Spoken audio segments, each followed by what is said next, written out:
tidak ada hal meringankan. Kopda Bazarsah dijatuhi hukuman mati usai tembak 3 polisi saat gerebek sabung ayam.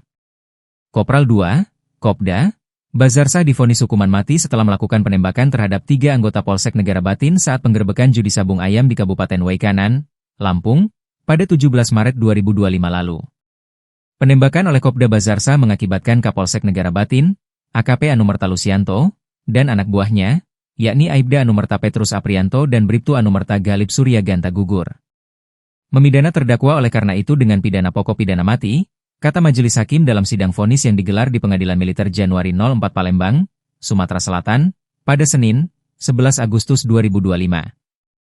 Meski divonis hukuman mati, hakim menganggap Kopda Bazarsah tidak melakukan pembunuhan berencana terhadap ketiga korban.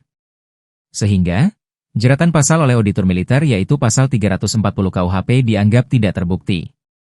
Selain terkait penembakan, Kopda Bazarsah juga dinyatakan bersalah karena mencuri amunisi untuk senjata ilegal miliknya dari kesatuan serta membuka bisnis judi sabung ayam dan dadu kuncang, Koprok. Dalam vonisnya, hakim turut menyampaikan hal yang memberatkan dan meringankan bagi Kopda Bazarsah. Adapun hal yang memberatkan yaitu terdakwa telah mengkhianati tugasnya sebagai prajurit TNI, menyalahgunakan izin kepemilikan senjata api dengan menembak 3 polisi hingga tewas, perbuatan telah merusak nama baik TNI karena berujung viral di masyarakat. Kopda Bazarsah dianggap sadar saat menembak 3 polisi dan melakukannya ketika tengah menjalani bisnis judi yang digelutinya. Selain itu, dia juga menjalankan bisnis judi sabung ayam itu ketika dalam jam dinas. Terdakwa dianggap tidak melakukan tugasnya sebagai babinsa dan menjadi teladan bagi masyarakat tetapi justru menggelar judi sabung ayam yang melanggar hukum. Hakim juga mengungkapkan hal memberatkan lainnya, yakni Kopda Bazarsah tidak jera, meski telah dijatuhi hukuman penjara buntut bisnis jual beli senjata api ilegal yang dilakukan sebelumnya. Kopda Bazarsah turut mengambil amunisi dari tempat latihan militer untuk senjata ilegal miliknya yang digunakan untuk pengamanan judi sabung ayam. Selain itu, seluruh perbuatan terdakwa tak sesuai nilai-nilai yang terkandung dalam Pancasila dan norma-norma di masyarakat. Hakim juga menganggap Kopda Bazarsah telah membuat keluarga korban mengalami trauma mendalam akibat penembakan yang dilakukannya.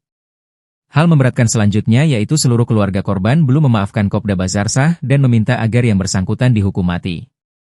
Bahwa sampai saat ini, ketiga keluarga korban yaitu saksi 33 Saudari Saniatun selaku istri Ibtu Lusianto, saksi 34 Saudari Milda Dwiani selaku istri Bribka Petrus Aprianto, dan saksi 35 Saudari Suryalina selaku ibu Bribda Galip Surya Ganta belum memaafkan kesalahan terdakwa dan berharap agar terdakwa dihukum seberat-beratnya yaitu dijatuhi pidana mati, kata hakim.